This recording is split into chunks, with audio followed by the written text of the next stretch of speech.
So let me start with a couple of questions. How many of you are actually using open source in their everyday workflow, be it professional or hobby or whatever? So like 99% of the audience, which is expected since we are here. And how many of you are actual contributors to open source and somehow, I don't know, by submitting pull requests? Nice, not too bad actually. So you don't really need my talk, you can leave the room right now. Great, that's nice. So let's say about 50% of you are already contributing to open source. This is kind of expected since we are here at the EuroPython conference. Anyway, what I'm going to do today is to tell you my story, my personal story with open source. The idea is to, of course, try to inspire people who are willing or would like to start contributing to open source. And also, I would kind of give you a perspective from the point of view of a company who has never been into open source, and at some point, because some weirdo in the company decides to adopt open source, the company follows along and starts using open source within its own workflow and products. So let's start. I am a number of things. In my company, they call me the weirdo because in their opinion, I just do too much stuff. I have too much stuff in my hands, which is probably true at this point in time. But we will get back to this slide in a few minutes. What really matters here is that I started my professional career back in 1991. So yes, I'm that old. And back then I was a MS-DOS developer, basically, because back then even Windows wasn't yet a thing. And I was basically doing C language, in C language stuff, in MS-DOS and some other environments. And what we were doing as our company was starting building Windows software back then. But back then, Windows wasn't really a thing. And when we were going and introduce our software to computer shops, vendors, end users, they were like, why are you doing Windows? And nobody uses Windows nowadays. Everybody is using MS-DOS. So you get the idea of the environment and the ecosystem we were working with back then. So we basically were two of us, two co-founders of a small company. Back in 1991, nobody used to call new companies startups. But in retrospective, we could call it a startup. And what we were doing was, one of us was writing code in the office. The other guy was jumping on a car. And back then, the software, by the way, was sold in boxes, actual cardboard boxes. And the software was in floppy disks. Any of you, I guess you know what a floppy disk is. And basically, I had my trunk in the car filled with boxes, and I would go around in Italy and try to sell my software to computer shops. Computer shops would then sell the software to end users, right? So the next week I would be coding while my colleague was going around in Italy selling our software. And we were just copying the floppy disks from our computers and putting them into the boxes and filling the trunk of our car. That's how software was produced back then. That's been going on for a while, for a number of years actually. Windows became a thing actually, people were using it, our software was successful, probably because we were the first back then doing that kind of thing. So we were really strategically well positioned to get the market, our market share in the Italian market anyway. And yes, over time we did a lot of stuff basically. Nowadays our main product is an invoicing and accounting application. It is a desktop application. I wrote it a number of years ago actually, and it is a C# application. So yes, I'm a C# guy at a Python conference, but the thing is that at some point the direction I was just sitting in my comfort zone, building my stuff, my software. I was very comfortable with the technology and the stack I was using. We were using Microsoft technology, basically. We were .NET shop in late, I should say, in the 2000s and stuff like that, 2010. At some point, I really wanted to try something new. At that point, the technology, or I should say the market, was requiring us to write mobile applications and web applications, because people using our app on their desktop, they wanted to also use, print invoices or do inventory stuff when they were moving around on the mobile applications and on the web. So we were to write some server, some probably API that our desktop applications could talk to, and that's when I wanted to try something new. I wanted to get out of my comfort zone, and those were the years when Steve Ballmer in Microsoft was basically 2001. Steve Ballmer went and said that open source was not trustworthy, and that really didn't resonate with me.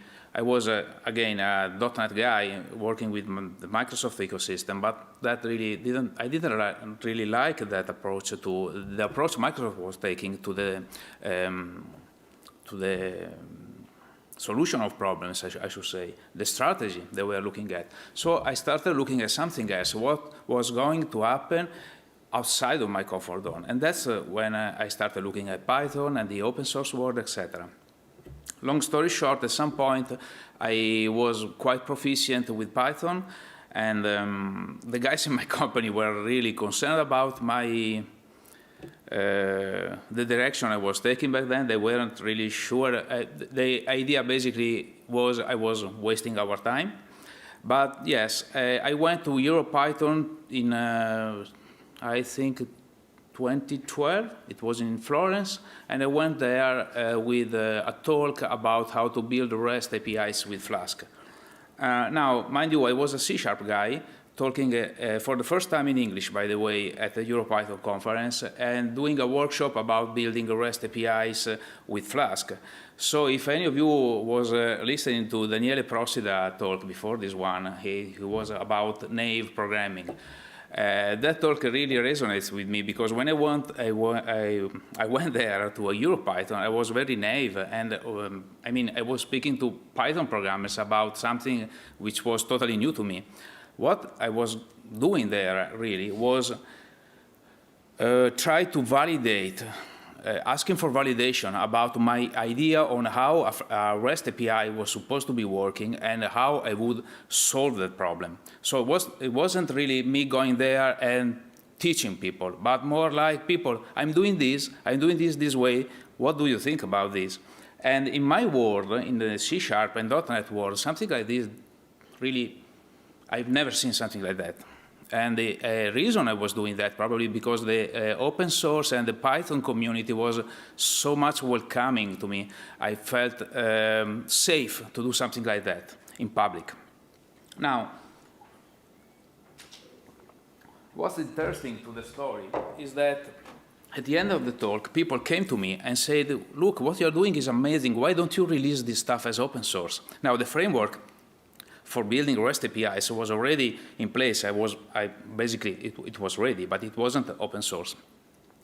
So I went back to my company, we talked about it. At the end of the day, we released our REST API framework as an open source framework. I don't know if you know about it, not really important. I just want to show you that we went and released something as open source. This is something that is based on Flask, and you can basically very easily deploy REST APIs based on top of Flask, basically.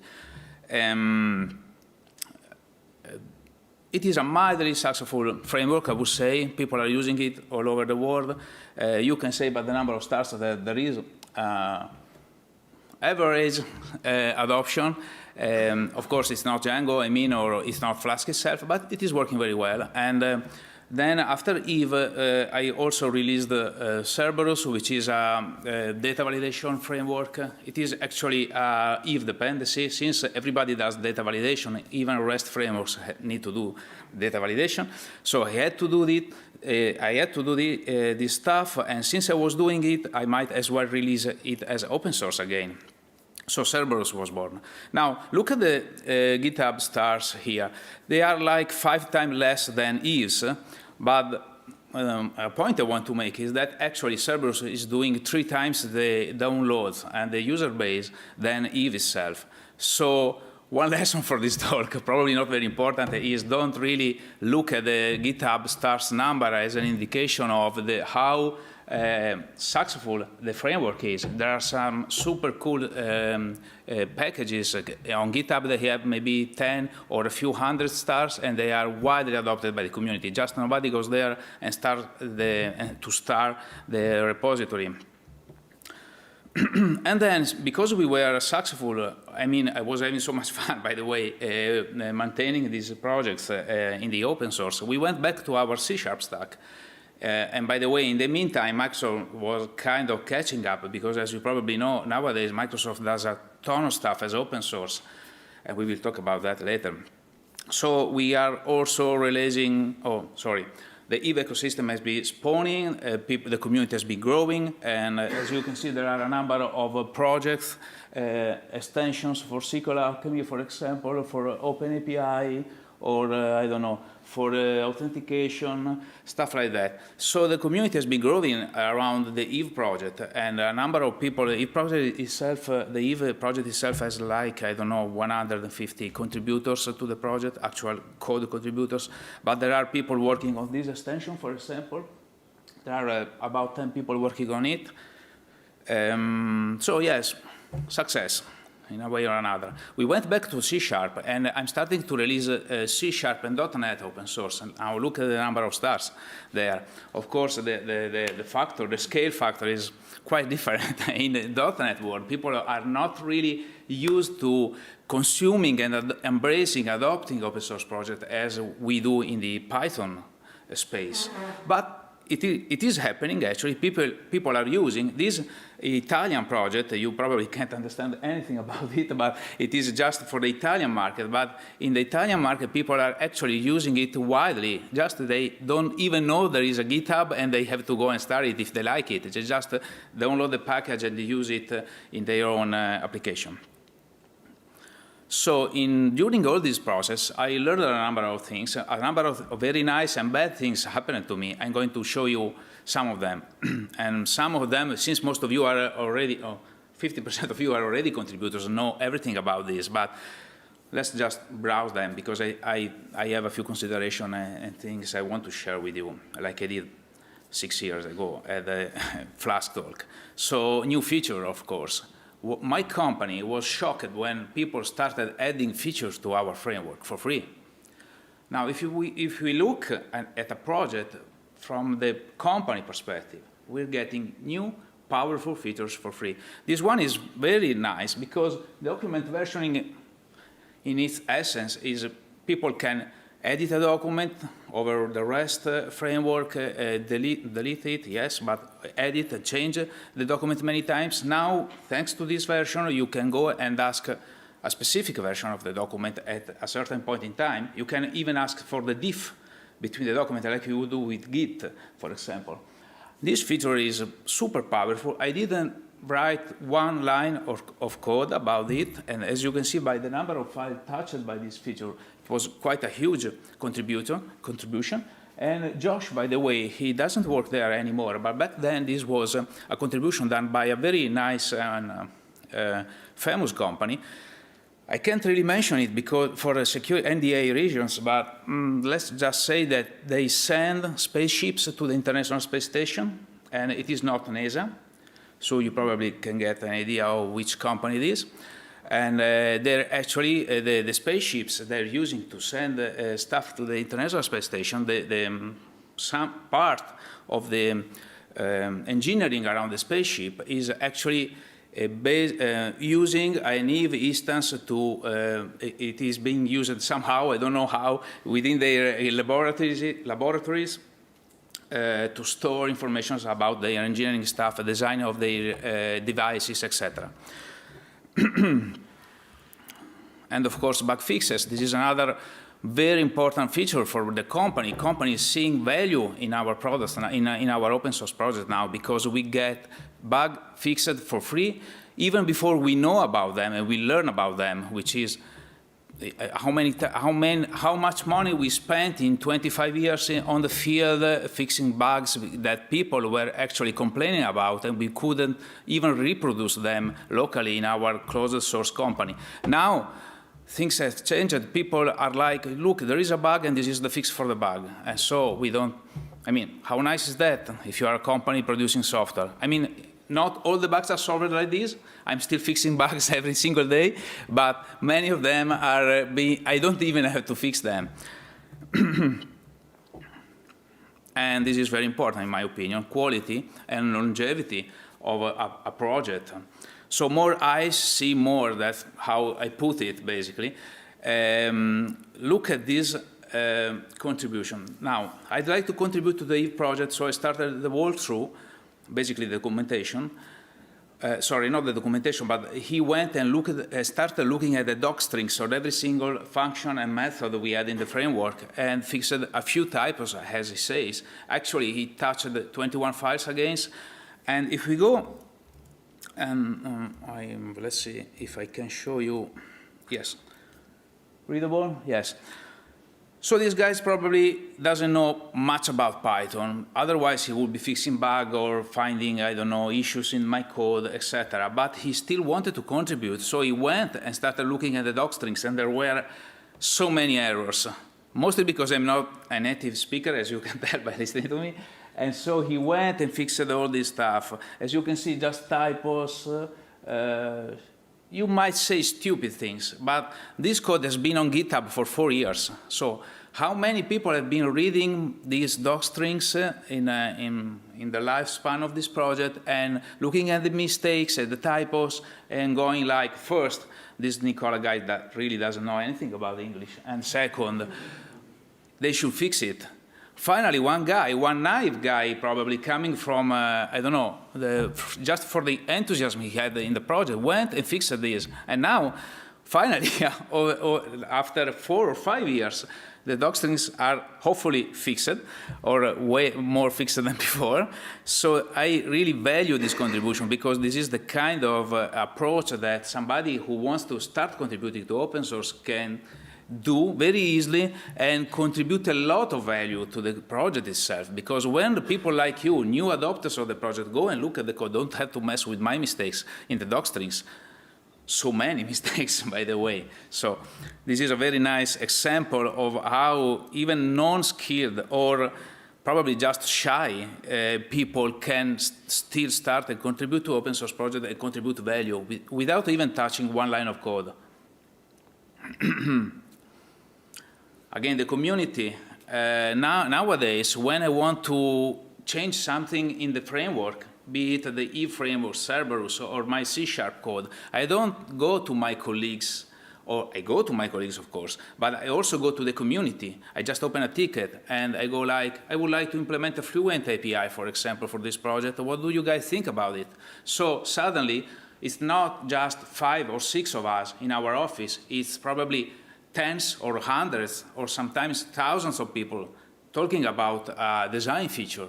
So we have a lot more feedback about that, how powerful and important that is. Of course, it also means that you have to spend a lot of time talking to people, which has a cost, yes, can be taxing, but it is still worth it, in my opinion. Because at the end of the day, the design is probably more sound. There are new ideas coming from people who are not on the same rails as we are in the office and can contribute innovative, new, and fresh ideas and approaches. For example, by the way, here, I was about working on this new API, and this Pedro guy came and told me, look, go and look at the MongoDB implementation. They already have a Fluent API, so probably a good idea might be look at what has been already done in this space. And honestly, I didn't think about it, so it was a good idea. I went and was inspired by the MongoDB implementation of this particular API. Another important aspect that people usually don't really consider are the language and cultural barriers. So not just how good are you at speaking English, but also the cultural differences there are around the world. So somebody from the Eastern Asia or maybe from Russia might open a ticket about a bag and be, especially from the Eastern Europe, he would be probably very direct, like, look, there is a bug here, fix it. Somebody else from Western Europe for the same bug will go like, hey, you know, very nice framework, thank you, I really love it, we are using it in production, thank you, thank you, thank you. There is a bug, can you probably go there and look at it, fix it? So you see very different approaches to the same exact bug. The first one might come across to me as somebody not really nice, somebody I don't really feel like helping. Maybe I look at the bug from the Western Europe guy because he's so nice.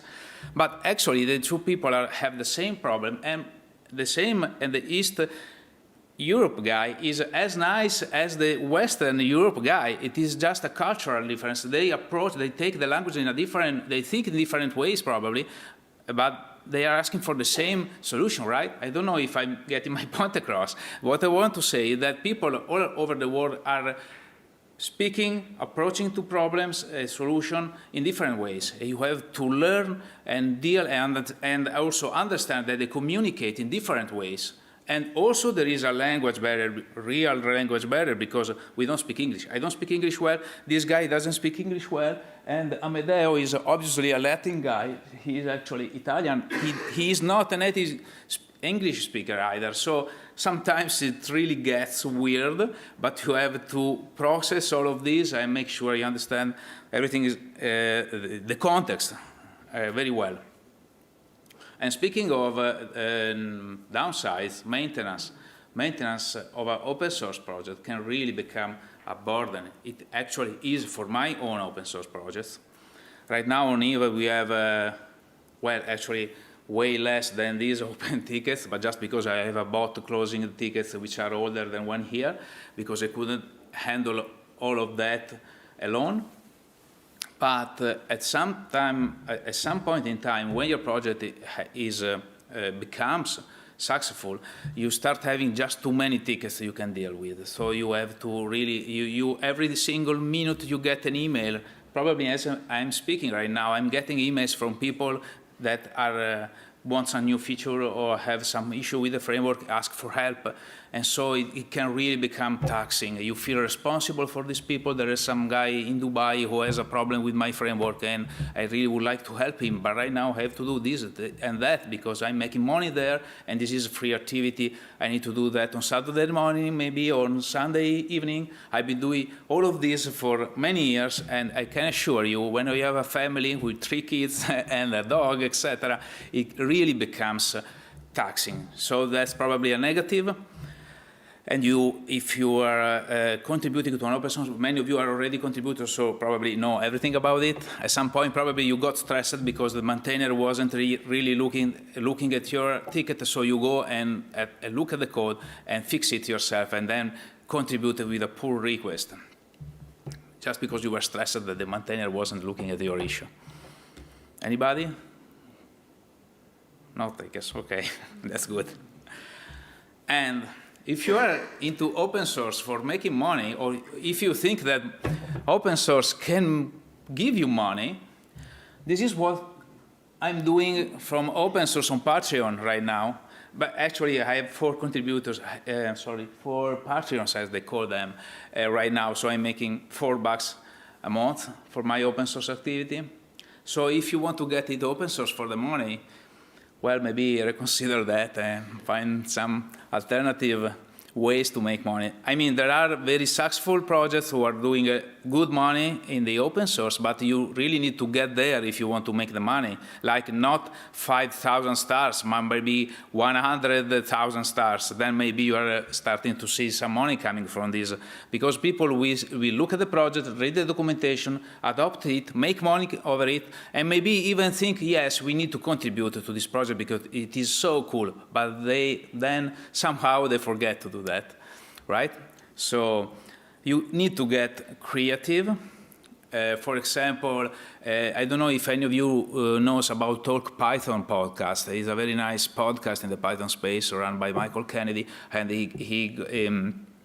he asked me if I wanted to actually produce a course about the EVE framework, and he would sell it on his platform. I did that.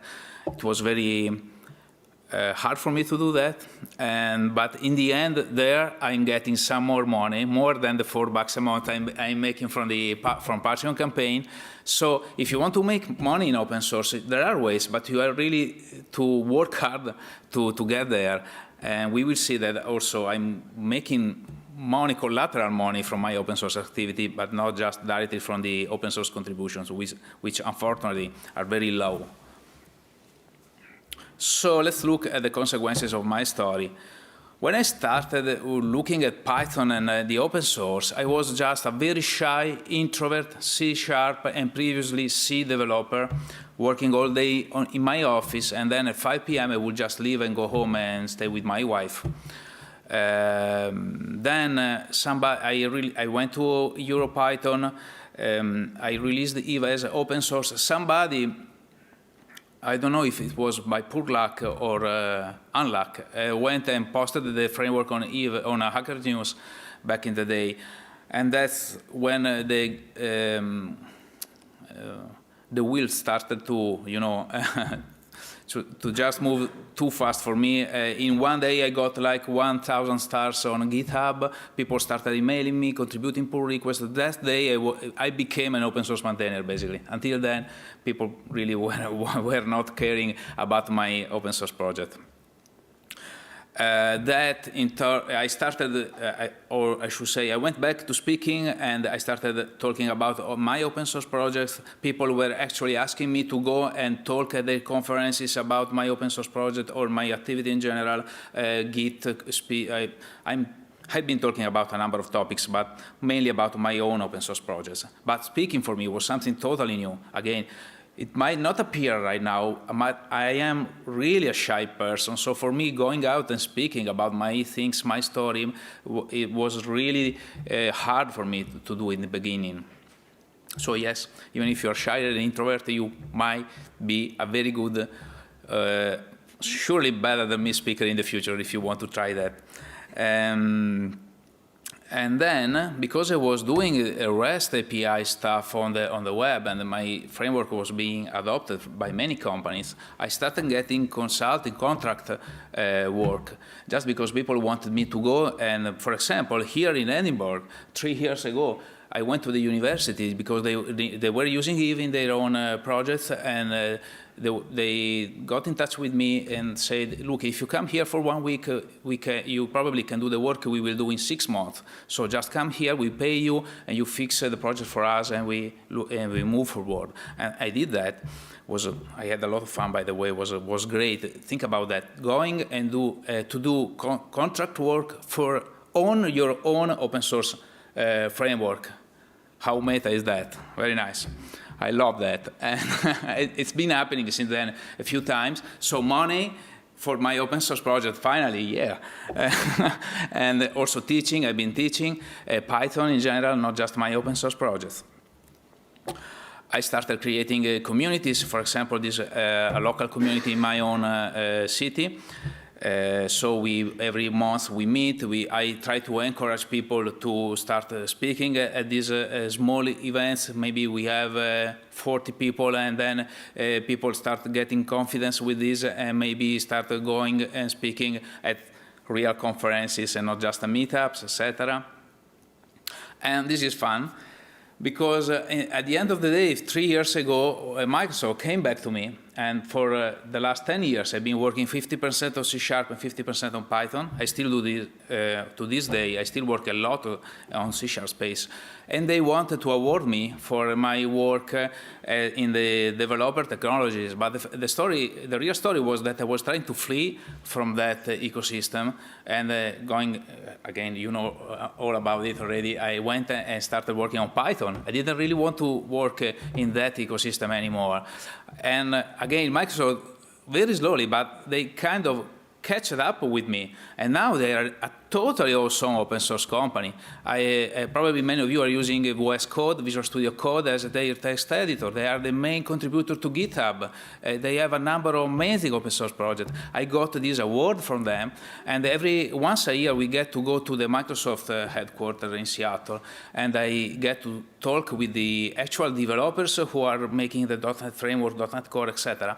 And it is funny because when I started working with Flask open source, and I could see the code behind the framework I was using, for me was a total revelation of how powerful open source will be. And now speaking to these guys, they are so excited as I was 10 years ago. They are so happy that they now can embrace open source and work on it, and seeing them so excited about it, I know that Microsoft isn't going back. If you're afraid that Microsoft will be going back someday or try to trap you into their ecosystem as they used to do years ago, don't be afraid. Microsoft is a totally new company, and because I see the guys actually working on the actual projects, I know that you can't stop them anymore. You can't put them in a cage anymore as they used to work in the past. So kind of funny. Also, I got an award for MongoDB, etc. Not really important, and this is important actually. So because I'm speaking, because I have open source software, and every time I put a line of code on GitHub, I know that there are probably hundreds or thousands of people reviewing my code. I really have to do my job at the best I can perform, right?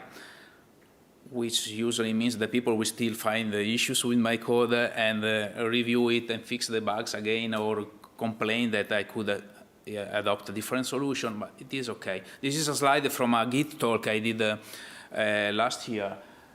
Not really, just don't look at the code, but in order to understand Git, I mean, I use Git every day. I maintain projects, pull requests, rebase, etc. I went and started speaking about how I use Git. But in order to talk about Git, you really need to control the tool. So I have to learn it even more than I know it, just because I need to go and teach it. So basically for me, this means learning every single day. Every single day I still spend 1 hour every morning, really early in the morning, just to learn, because I need to know the tools. You all do that, but because if you go in front of a public, be it by speaking or because you have an open source project, you have to maintain it, you really have to do learning very well. Networking, ça va se dire, as the French say. Nowadays I know a lot of people in the Python space, and yeah, it's extremely powerful. I can't count the number of times that somebody from across the world has been helping me with something that has nothing to do with the actual open source framework. Maybe I need to fly to Dubai for a contract work, and somebody from Dubai will I don't know, help me, or even take me to their house and stuff like that. So networking is super powerful, and because I'm so grateful, because of open source, I got to meet so many cool people and guys and girls all around the world. It is extremely powerful and useful also.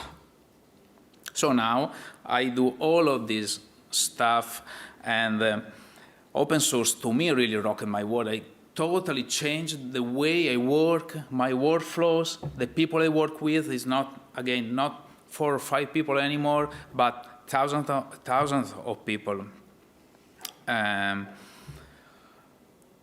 Again, I encourage you to do the same, or try to follow the same route, but you should start very easily, take it easy, like the guy who contributed a docstring fix. This is my first pull request 6 years ago, probably 7 years ago now. It was just a fix to the documentation again. So there are opportunities out there. But if you contribute a pull request, make sure that you do your homework. For example, if you fix a bug, but you don't add a test for the bug fix, probably your pull request is not going to be accepted. People want you to contribute a proper test for every single fix you contribute or feature you contribute. Just an example, it depends on the project, of course. Here, this particular pull request has been there for 6 months sitting because there was no test for the feature, so I couldn't add it. Either I go and write the test myself if I have the time, but of course the guy contributing the feature is the more entitled one. He knows what he's doing, why he's doing that, and he should contribute the test. So if you can't contribute the test, probably it's not yet the time to go and open a pull request to your project. There are test suites, by the way. Documentations are the two features where probably 90% of pull requests die, because you contribute the fix, you contribute the feature, no documentation, no test, it's a no-go. And then you complain because your pull request was not accepted. Most of the time, that's what happens. And also, sometimes you do everything as you are supposed to do, but still things don't go as planned. This is a pull request I did. Let's go and look at it, because I suspect it is still sitting there. So this is a .NET, a C# contribution, a pull request to align a nice project to the latest version of the framework. I contributed this pull request 7 months ago.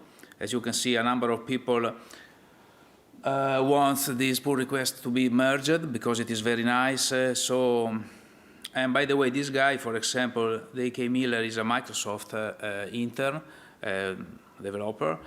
So basically this project, which is open source, is being used within Microsoft probably, and Microsoft guys want it to be merged, would really appreciate that to be merged, but still the maintainer is not merging. And basically this is I suspect that it is a dead project. 1 year ago, the last, yes, exactly 1 year ago. So probably this guy is doing something else with his life, or just abandoned the project, which is very common, unfortunately, in open source. And we are now considering forking it, releasing deeper equal, basically start a new, this is actually, the name was, for the new project, came out during this talk I did in Munich a few months ago. Somebody raised the hand and said, because I was like, I don't know, this is such a cool name. How can I fork and release a new project with a similar name? And it was like, deeper equal. Very nice name. So, but I don't really want to fork the project, because forking is bad usually. You don't want to fork a project and start a new project, etc. So I'm still hoping it will merge. But the point here is that you do everything fine, you contribute, you open a pull request, you have the test, you have the documentation, and still there is a chance that it won't get merged. It's okay, it happens. Just go ahead, go forward, and maybe contribute to another project. There might be reasons that go beyond your own skill and your own and what you did. There are reasons why probably there are some guys right now complaining that they pull requests to the E project have not been merged yet. So it's okay, it happens. Well, what am I doing? Right. And so again, Martin, pull request. There is what I find to be a cognitive bias. So there are so many contributors wannabe, but they are intimidated. They feel like to be an open source contributor, you need to be so skilled, so cool, so capable and smart. But the truth is, that it isn't true. And also, there are so many open source maintainers that really can't wait for more contributors to join their project. They are willing to review your code, help you out if something is wrong with your pull request, with your contribution. So we have a 50% of contributors here in the room. Let's make it a 70%, 80%. It will be totally awesome. And the open source community as a community, as a group, would have so many advantages over that. So many projects would progress faster just because new people are contributing. And by the way, contributing might just mean fix the documentation. Again, fix the doc strings, add new tests, or I don't know, change the colors, review the design of the web pages. You don't really have to go and fix the super important bug that nobody has fixed for many years. So there is no luck in becoming an open source developer. You don't become an open source developer because of luck. It takes will and grit, and also a strong desire to learn new things and to put yourself under review, validation, and just open yourself to the public. The good news is that anybody can become an open source contributor. This is not my saying. This is from Matteo Collina, who is a good friend of mine. He's also one of the Node.js members of the technical committee, a superstar in the JavaScript space. Maybe you know about him. So here there are a few links. If you want to find some good ideas on where to start, you can find the slides online, so you don't have to get. Also, you can't actually read those links, so go online and find I will tweet about these links later on. And if you go on Speaker Deck and look for Nicola Iarocci, you find the slides, so you can get the links. But my advice is start from your own toolchain. For example, here I was writing an article for Code Magazine about using Python in Visual Studio. By the way, Visual Studio also has a fantastic support for Python nowadays. And again, this is because of Microsoft changing their mind and going open source full Monty, basically. And as I was writing the article, I was reviewing the official documentation for Visual Studio, and I found a number of errors or typos, stuff like that. And so I just went and contributed to the fixes to the documentation of Visual Studio. So even if I'm, I might say, 8 years old open source developer, I still go and fix Visual Studio documentation, for example. So now I can claim to be a contributor to Visual Studio in a way or another. But it is just, it just came out of necessity because I was working on that. I found an error. Why not fix it? You probably have a number of issues with your own tools, with the documentation as you read it. Just go and fix it, contribute to it. This is a very nice and smart way to start contributing to open source. This is it. Here you find my links if you want to get in touch with me. Again, the links are going to be on Speaker Deck. They already are, actually. So thank you.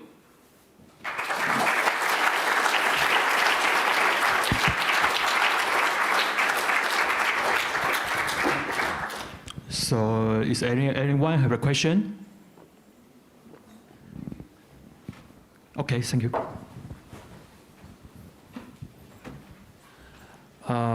Based on your experience, what are the best, let's call it, information channels to announce project or get more people involved into the project? Well, in my own experience, going to conferences, for example, and talk about the project. Now, there is, again, this idea that in order to get your talk approved, you need to be a superstar already. False. Totally false, because when I went to EuroPython, I was a C# guy pretending to talk about Python. I was sure nobody would absolutely vote for my talk.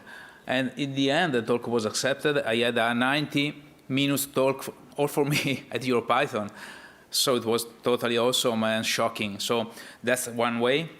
Of course, the simple fact that you put your project on GitHub helps a lot, because if you do your homework well, people will find out. One advice I always give to people asking is, don't wait for your project to be 100% ready. If you have a stub, if you have something that, a prototype, it is already working, kind of works. Just recently, a Brazilian guy released an open source framework, it's called Vibora or something like that. Anybody knows about it? Right, so it's a fantastic framework for doing basically a successor to, pretends to be a successor to Flask or something like that, super fast. And the framework is nowhere ready, it isn't ready at all, but it has some documentation, good documentation online, excellent performance. And the guy went on GitHub and posted it. Somebody else picked up the project and went on Reddit and posted it. And now the framework is like with my story with Hiv, the same happening with this guy. So the first advice I will give you is put your damn project on GitHub. Write some documentation, even just a README with a snippet. validate your idea. Make sure that people try and see if you're doing something interesting. If it is interesting somehow, people will find out about it. Your best ally probably is Google, the SERP. So you go on GitHub. GitHub is very strong on Google, so your project will be found. And then try to talk to the people around you and go to conferences. Might be a good idea. Maybe write a blog post about it and post it on. I'm not really. I don't think that posting your own project on Hacker News or Reddit is a good idea. Really, just wait for the people to post it on their own initiative. That's probably what works best, because people are going to go like, this guy is self-promoting himself. Not really appreciated usually. Okay, sorry, we don't have time. So if any question you want to talk to Nicola, please call to after session. Let's thank you, Nicola, to present the so on the talk again. Thank you. Goodbye.